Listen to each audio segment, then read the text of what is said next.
জন্মের পরই হাত পাহীন পঙ্গু সন্তানটিকে দেখে তার নিজের মাও মুখ ফিরিয়ে নিয়েছিলেন এবং নার্সকে বলেছিলেন এই অসম্পূর্ণ বাচ্চাটিকে যেন তার চোখের সামনে থেকে দূরে রাখা হয়। নিকি ভুইচিচ, পুরো নাম নিকোলাস জেমস ভুইচিচ। 1982 সালের 4 ডিসেম্বর অস্ট্রেলিয়ার মেলবোর্ন শহরে জন্ম তার। 8-10টি সাধারণ মানুষের মতো স্বাভাবিক শরীরে জন্মগ্রহণ করেননি নিক।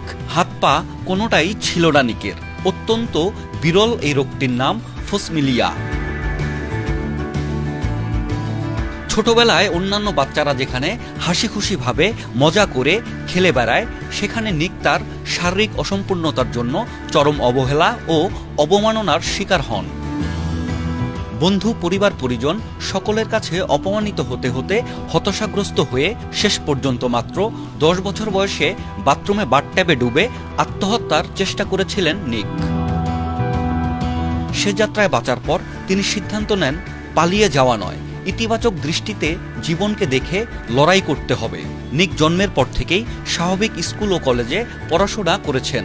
তার কোনো পূর্ণাঙ্গ হাত পা না থাকলেও বা কোমরে 2 আঙুল বিশিষ্ট অপরিণত একটি পা রয়েছে। এই পা দিয়েই তিনি ভারসাম্য রক্ষা করে চলাফেরা করেন। আমরা সাধারণত যেখানে একবার স্নাতক সম্পূর্ণ করতেই হিমশিম খেয়ে যাই, সেখানে নিক ভুইচিচ 2 আঙুল দিয়েই 21 বছর বয়সে ফিনান্সিয়াল প্ল্যানিং ও অ্যাকাউন্টিংয়ের মতো বিষয় নিয়ে 2 বার স্নাতক সম্পূর্ণ করেছেন অস্ট্রেলিয়ার গ্রিফিথ বিশ্ববিদ্যালয় থেকে। নিকের বয়স যখন 17 বছর, তখন হাই স্কুলের এক দারোয়ান তাকে জনসম্মুখে বক্তৃতা দেওয়ার জন্য উৎসাহিত করেন। নিক যখন প্রথমবার মঞ্চে উঠলেন বক্তব্য দেওয়ার জন্য, তখন দর্শক সারি প্রায় পুরোটাই খালি হয়ে গিয়েছিল। এভাবে 53 বার প্রত্যাখ্যিত হয়েছিলেন তিনি। নিক কিন্তু তাতেও হতাশ হননি। অভাবনীয়ভাবে খুব শীঘ্রই তিনি অভূতপূর্ব সাড়া পান। ধীরে ধীরে মানুষের কাছে তিনি এতটাই জনপ্রিয় হয়ে ওঠেন যে ঘন্টায় 1800 লোককে বুকে জড়িয়ে ধরার জন্য গিনেস বুকে তার নাম উঠেছে। পায়ে মাত্র 2টি আঙুল থাকা সত্ত্বেও তিনি মিনিটে 47টি শব্দ টাইপ করতে পারেন। পরবর্তীতে অস্ট্রেলিয়ার ব্রিসবেন থেকে যুক্তরাষ্ট্রের লস অ্যাঞ্জেলসে চলে যান নিক।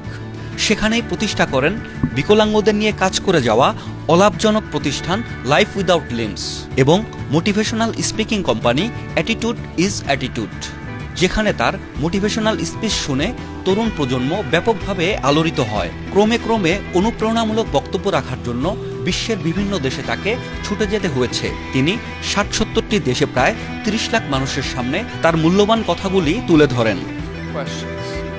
Who are you?